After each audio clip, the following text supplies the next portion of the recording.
बिस्मिल्लाहिर्रहमानिर्रहीम। अस्सलाम वालेकुम स्टूडेंट्स, कैसे हैं आप सब। उम्मीद करती हूँ आप सब बिल्कुल खैरियत से होंगे। रब्बि इश्रह ली सदरी व यस्सिर ली अमरी वहलुल उक़दतम मिन लिसानी यफ़क़हू क़ौली। ऐ मेरे रब, मेरे लिए मेरा सीना कुशादा फरमा दे और मेरा काम आसान कर दे और मेरी ज़ुबान की गिरह खोल दे ताकि वो मेरी बात समझ सके। आमीन। This is first year chemistry FPSC board exam preparation 2024। Students, आज हम 2017 सप्ली 1 का पेपर जो है वो डिस्कस करेंगे और इसमें हमने पिछले वीडियो में सेक्शन बी को डिटेल से डिस्कस कर लिया था और अभी हम जो है वो सेक्शन सी को डिस्कस करने वाले हैं। तो चलें स्टार्ट करते हैं। Question number 1, define the equilibrium constant when constant has same units as concentration and equilibrium constant has no units. ठीक है, तो इसमें हमारे पास इक्विलिब्रियम कांस्टेंट हम अगर जर्नल रिवर्सिबल रिएक्शन के लिए लिखें, ठीक है, तो उसमें हमारे पास आ जाएगा प्रोडक्ट ओवर रिएक्टेंट्स। तो ये हमारे पास इसका जनरल एक्सप्रेशन आ जाएगा। ठीक है, और इसको हम डिफाइन कैसे करेंगे। Equilibrium constant can be defined as the ratio of the product of the molar concentration of products to the product of the molar concentration of the reactants each raise to a power in a balanced chemical equation at equilibrium. ठीक है, तो अब हम दोनों जो है वो देख लेते हैं कंडीशंस कि कब केसी के जो है वो यूनिट्स कंसंट्रेशन यूनिट्स के इक्वल होंगे। ठीक है, if the number of moles of products are 1 greater than the number of moles of reactants. इसका क्या मतलब है कि अगर रिएक्टेंट्स के मोल्स 2 हैं, ठीक है, तो प्रोडक्ट के जो है वो 3 होने चाहिए। ठीक है, 1 ग्रेटर। और इसके अगर 3 हैं तो 4 होने चाहिए, 6 हैं तो 7 होने चाहिए प्रोडक्ट्स के। तो 1 ग्रेटर दैन द रिएक्टेंट्स अगर होंगे then KC has the same unit as concentration units. ठीक है, तो इसकी एक एग्जांपल हमारे पास ये है कि हमारे पास 1 मोल जो है वो रिएक्टेंट के हैं, 2 मोल जो हैं वो प्रोडक्ट्स के हैं। तो जब हम केसी एक्सप्रेशन लिखेंगे प्रोडक्ट ओवर रिएक्टेंट्स, और ये देखें हमारे पास ये हमने मोल यानी कंसंट्रेशन का यूनिट्स का स्क्वायर है और यहाँ पर सिंपल है। ठीक है, तो ये जब 2 टाइम्स ऊपर है कंसंट्रेशन के यूनिट्स और 1 टाइम्स नीचे हैं तो ये 2 टाइम्स जो है वो इसके साथ कट जाएंगे और हमारे पास सेम केसी के यूनिट्स आ जाएंगे as the concentration of the as the units of the concentration. ठीक है, नेक्स्ट है हमारे पास क्वेश्चन नंबर सेकंड इसकी है equilibrium constant has no unit. ठीक है, तो इसमें क्या है, if the number of moles of products are equal to the number of moles of reactants then KC has no unit. अब यहाँ पे इस एग्जांपल में 2 मोल्स ऑफ रिएक्टेंट्स हैं, 2 मोल्स ऑफ प्रोडक्ट्स हैं, तो प्रोडक्ट ओवर रिएक्टेंट्स हम जब करेंगे और ये सारे के सारे यूनिट्स आपस में कैंसिल आउट हो जाएंगे then KC will have no units. ठीक है, तो नेक्स्ट हमारे पास आ जाता है question number 2, 3.88 moles of NO and 0.88 moles of CO2 were heated in a flask at certain temperature। ठीक है, और यानी कि इनिशियल कंसंट्रेशंस आपको NO और CO2 की दी हुई हैं। ठीक है, इनिशियल कंसंट्रेशंस और equilibrium concentrations of each of the product were present. यानी अब ये जो प्रोडक्ट्स हैं इनकी इक्विलिब्रियम कंसंट्रेशंस भी दी हुई हैं। इनिशियली तो प्रोडक्ट 0 होती है ना, तो इक्विलिब्रियम कंसंट्रेशन भी दी हुई है। तो अब हमने केसी कैलकुलेट करना है। ठीक है, तो ये बहुत ही आसान है हमारे पास। ये देखें, सबसे पहले आपने इक्वेशन लिख ली, आपने इनिशियल कंसंट्रेशंस जो हैं वो लिख ली, यानी 0.88 मोल्स जो हैं इसके दिए में और 3.88 मोल्स और इनिशियली प्रोडक्ट 0 होती हैं और इक्विलिब्रियम पर जो है वो प्रोडक्ट की जो है वो x और x कंसंट्रेशंस बनेंगी। ठीक है, और इसमें से यानी 0.88 में से x माइनस होगा, इसमें से भी x माइनस होगा क्योंकि इन सब के कोएफिशिएंट्स 1 हैं।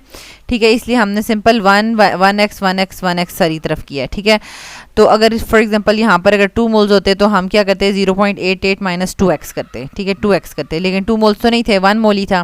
ठीक है, अगर यहाँ पे 2 मोल्स ऑफ कार्बन मोनोऑक्साइड होते तो यहाँ पर हम 2x लिख रहे होते। तो ये इस तरीके से है।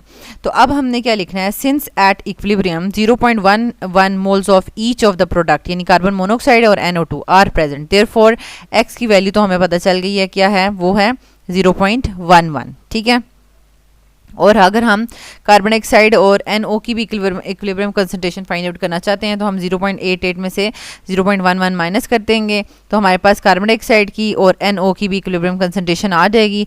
CO और NO2 की तो ऑलरेडी दी हुई थी। ठीक है, तो सब की जब इक्विलिब्रियम कंसंट्रेशन आ चुकी है तो हम इसको सिंपल केसी के एक्सप्रेशन में पुट करेंगे तो हमारे पास आंसर आ जाएगा। ठीक है, नेक्स्ट है हमारे पास क्वेश्चन नंबर 3 का A part, the relative strength of hydrogen halides are in the following order. तो ये हमारे पास हाइड्रोजन हैलाइड्स की स्ट्रेंथ्स हैं, यानी इसका मतलब है देखने में हमें पता चल रहा है कि हाइड्रोजन आयोडाइड सबसे स्ट्रॉन्गर एसिड है। ठीक है, और फिर HBr उससे वीकर है और सबसे कम जो है वो HCl है। How can you prove this order on the basis of their conjugate basis, यानी कॉन्जुगेट बेसिस के अकॉर्डिंगली ये वाला ऑर्डर किस तरह से प्रूव हो रहा है, ठीक है।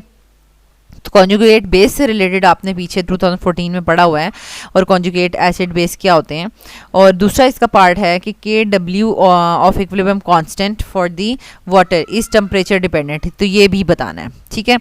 तो सबसे पहले हम देखें लॉरी ब्रॉन्स्टेड का कॉन्सेप्ट था एसिड से रिलेटेड कि प्रोटॉन डोनर्स जो होते हैं वो एसिड्स होते हैं, और कॉन्जुगेट बेस क्या होती है, it is formed as the result of donation of proton by an acid, यानी एक एसिड है अगर, तो अगर यानी ये एसिड है हमारे पास और इसने प्रोटॉन डोनेट कर दिया है, ठीक है, तो ये अब कॉन्जुगेट बेस बन गया, ठीक है। प्रोटॉन डोनेट करने के बाद ये कॉन्जुगेट बेस बन गया, ये एसिड था, ठीक हो गया। तो ये एसिड और उसकी कॉन्जुगेट बेस की डेफिनेशन आ गई। फिर हमारे पास क्या है कि अब हमने एक रिलेशनशिप लिखा कि weaker acids have strong conjugate basis and stronger acids have week conjugate basis, यानी ये इनका इन्वर्स रिलेशनशिप होता है, ठीक हो गया।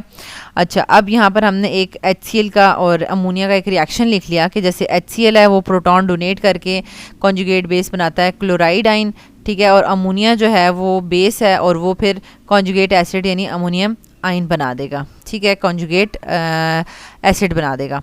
अब हमने जो इस क्वेश्चन में हमें दिया हुआ था the relative strength of hydrogen halides are in the following order, ये इस तरीके से है, और इसको हम कैसे प्रूव करेंगे, as hydrogen iodide is the strong acid, ठीक है, और इसका मतलब है कि उसकी जो कॉन्जुगेट बेस होगी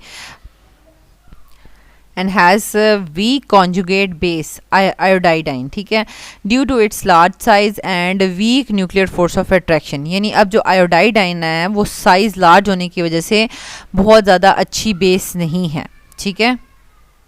लार्ज साइज ऑफ आयोडाइन की वजह से ये इजीली मतलब अपने इलेक्ट्रॉन्स नहीं देता, मींस के बॉन्ड इसका वीक बनता है ना, मींस के साइज़ इतना ज़्यादा लार्ज है, न्यूक्लियस की अट्रैक्शन कम है, तो प्रोटॉन के साथ वो बॉन्ड वीक बनाएगा, तो इस वजह से ये प्रेफर ही नहीं करता कि ये बॉन्ड बनाए, तो so it acts as a weak base, ठीक है।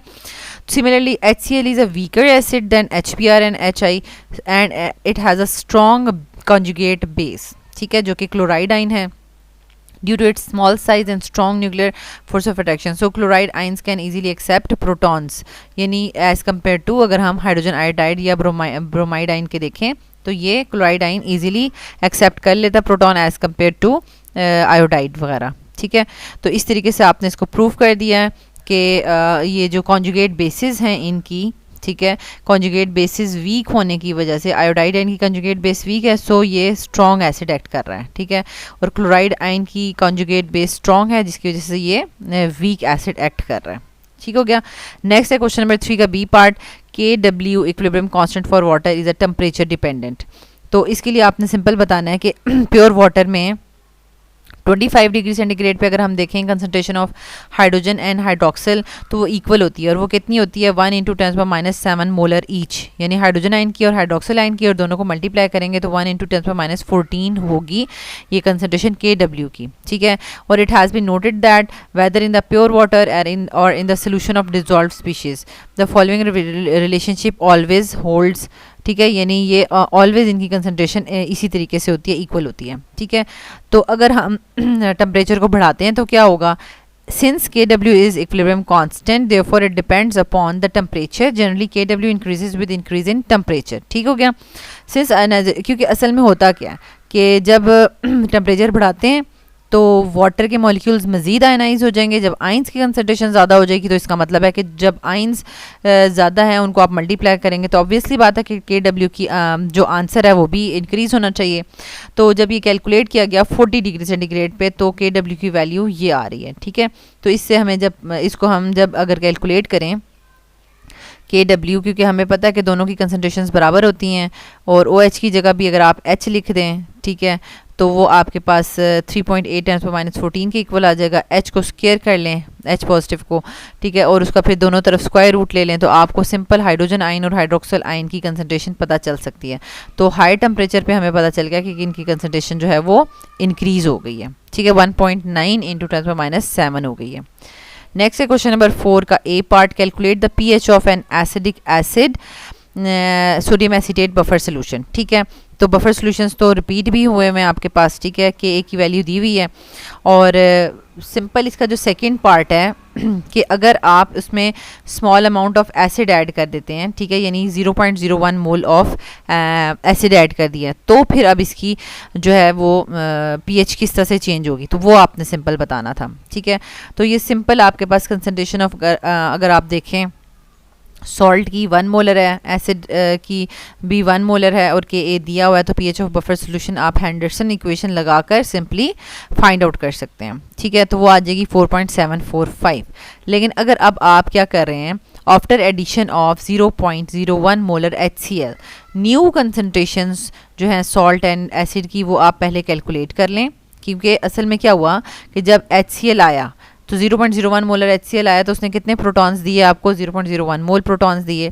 अब उन 0.01 मोल प्रोटॉन्स ने 0.01 मोल एसिटेट आयन के साथ कंबाइन करके 0.01 मोल एसिटिक एसिड बना दिया। तो इससे क्या पता चल रहा है कि एसिटेट आयन जो है वो लेस हो गए हैं और एसिटिक एसिड जो है वो इंक्रीज़ हो गया, ठीक है। ये देखें एसिटिक एसिड में 0.01 आप इंक्रीज़ कर लें और एसिटेट आयन में से जो है वो डिक्रीज़ कर लें, ठीक है। तो ये डिक्रीज़ कर लेंगे तो हम इसके बाद हमारे पास आ जाएगा न्यू कंसंट्रेशन जब आ चुकी हैं हमारे पास, ठीक है, न्यू कंसंट्रेशंस आ चुकी हैं तो हमारे पास हो जाएगा ये हेंडरसन इक्वेशन हमने लगा ली, ठीक है। तो ये हमारे पास आंसर आ जाएगा 4.736, ठीक है, यानी 0.01 मोलर HCl ऐड करने से इसकी जो pH है 4.745 से 4.736 तक चली गई, स्लाइड चेंज हुई है, मतलब 0 पॉइंट आप कह सकते हैं 0.01 जो है वो डिक्रीज हुई है, ठीक है। देन है question number 5, define the order of reaction, explain the zero order reactions with examples. तो ये ऑलरेडी आप जो है वो इसको कर चुके हैं, रिपीटेड क्वेश्चन है। Question number 6, when a reaction takes place the reactant molecules collide among themselves but so many collisions become fruitless, explain the phenomena based upon molecular level and also draw a graph.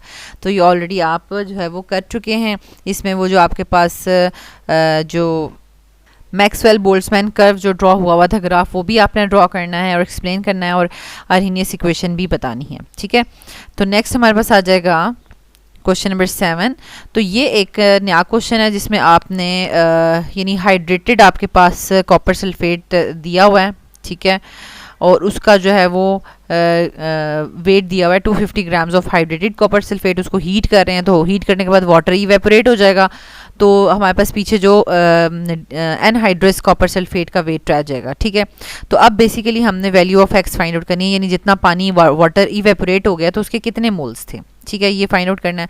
तो ये बहुत आसान है, बहुत ही simple है। अगर आपको mass of hydrated copper sulphate दिया हुआ है और एनहाइड्रस दिया हुआ है तो उसमें से आप सिंपल मास ऑफ वाटर यानी फाइंड आउट कर सकते हैं, mass of water in the hydrate, ठीक है। तो वो 90 ग्राम्स था। तो अब आप उससे जो है वो देख सकते हैं, सिंपल पहले आपको percentage of water find out करने के लिए कहा हुआ है कि percentage of water find out कर दें और फिर उसके बाद एक्स की वैल्यू फाइंड आउट कर दें, ठीक है। तो परसेंटेज ऑफ वाटर तो बहुत आसान है कि वाटर जितना था उसका mass divide by total hydrated जो आपके पास कॉपर सल्फेट था उसका मास मल्टीप्लाई बाय 100, तो 36% वाटर था इसमें, ठीक है।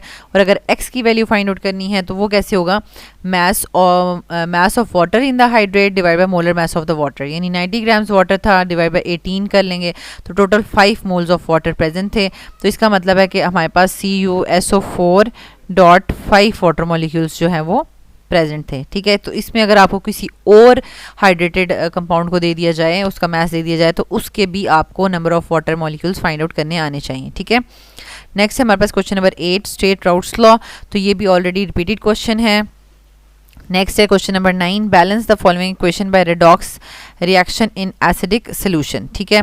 तो ये भी ऑलरेडी आपने बैलेंस कर लिया हुआ है, ठीक है, आयन इलेक्ट्रॉन मेथड से। तो अब हम इक्वेशन देख लेते हैं कौन सी इक्वेशन है हमारे पास, मैग्नीज ऑक्साइड प्लस हाइड्रोजन पर ऑक्साइड, इससे मैग्नीज बन रहा है और साथ ऑक्सीजन, ठीक है। सबसे पहला इसका मेथड क्या है, split the reaction into 2 equal halves. तो हमने पहले इसको जो है वो ऑक्सीडेशन एंड रिडक्शन में जो है वो डिवाइड कर दिया है, अगेन आपको कैसे पता चलेगा कि कहाँ पे रिडक्शन हो रही है, कहाँ पे ऑक्सीडेशन? तो देखिए मैग्नीज जो है वो लॉस ऑफ ऑक्सीजन कर रहा है, तो लॉस ऑफ ऑक्सीजन जो है वो रिडक्शन होती है। तो ऑब्वियसली बात है कि जब ये रिडक्शन हो जाएगा तो ये ऑक्सीडेशन हो जाएगा, ठीक है। तो नेक्स्ट हमारे पास आ जाता है कि हमने इसका balance each half reaction by mass and by charge, ठीक है। तो हमने by mass and by charge इसको बैलेंस करना है। तो देखें इसको हमने बैलेंस करने का मेथड देखा था पहले। तो यहाँ पर हमारे पास क्या हो रहा है कि हमने अगर ऑक्सीजन सबसे पहले देखें मैग्नीज बराबर है, ठीक है, मैग्नीज बराबर है और ऑक्सीजन जो है वो रिएक्टेंट वाली साइड पे 4 ऑक्सीजन एक्स्ट्रा हैं, तो वो दूसरी तरफ किस तरह से बराबर होंगे?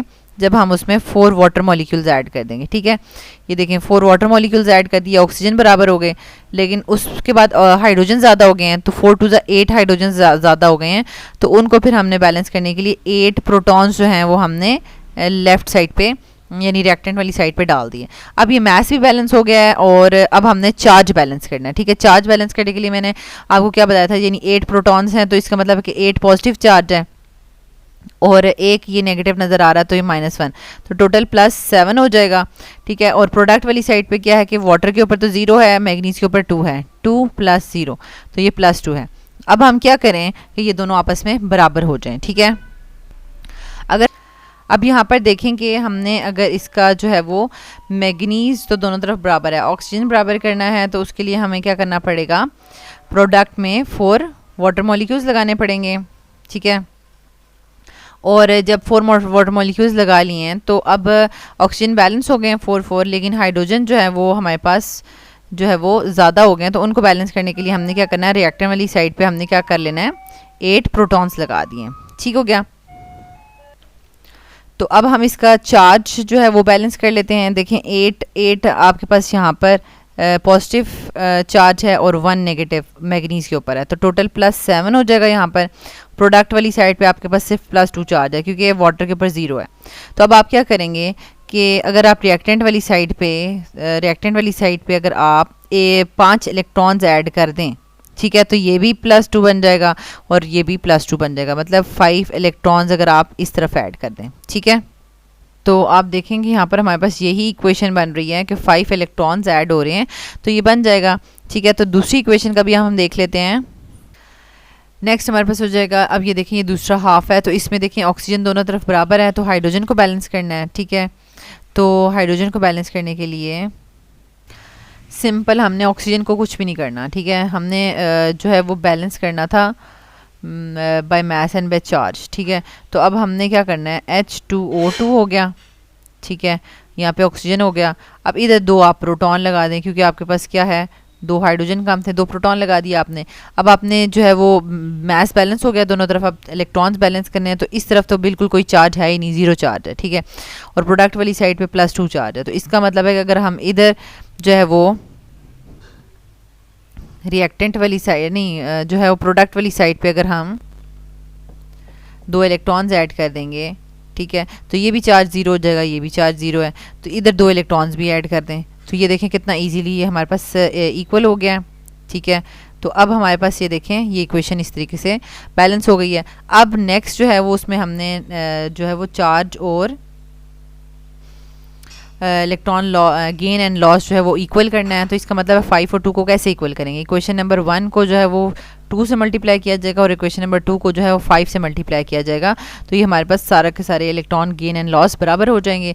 तो यही हमने लिखना है पहले, equalize the number of electron loss transferred in 2 half reactions, ठीक है, multiply equation number 1 with 2 and equation number 2 with 5, ठीक है, ये मल्टीप्लाई करके लिख दी। तो अब हमने लास्ट में सिंपल ऐड कर देना है, ठीक है। Now I add both half equations, दोनों इक्वेशंस को लिखा और इनको ऐड कर दिया, ठीक है। ये अब देखें 10 इलेक्ट्रॉन्स से कट गए। अब ये 10 प्रोटॉन्स हैं, तो ये 16 में से 10 प्रोटॉन्स के साथ कटेंगे तो कितने प्रोटॉन्स रह जाएंगे? 6 प्रोटॉन्स रह जाएंगे, ठीक है। तो अब हमारे पास ये देखें 6 प्रोटॉन्स रह गए, 2 मैग्नीज रह गए, 5 H2O2 रह गए, 2 मैग्नीज इस तरफ रह गए, 8 वाटर मॉलिक्यूल्स और 5 ऑक्सीजन रह गए, ठीक है। तो ये बिल्कुल बैलेंस्ड इक्वेशन हो गई है। और इसको आपने इस तरीके से जो है वो पेपर में अटैम्प्ट भी करना है, ठीक है। नेक्स्ट हमारे पास question number 10, state Hess's law. तो ये हमारे पास पूरा का पूरा जो है वो रिपीटेड क्वेश्चन है। तो स्टूडेंट्स यहाँ तक हमने सेक्शन सी को कम्प्लीटली डिस्कस कर लिया है। नेक्स्ट हमारे पास है क्वेश्चन नंबर सेक्शन डी। तो इसको हम नेक्स्ट वीडियो में जो है वो डिस्कस करेंगे। अल्लाह ताला आपको बहुत आसानियाँ अता फरमाए और आसानियाँ तकसीम करने का शर्फ अता फरमाए। आमीन।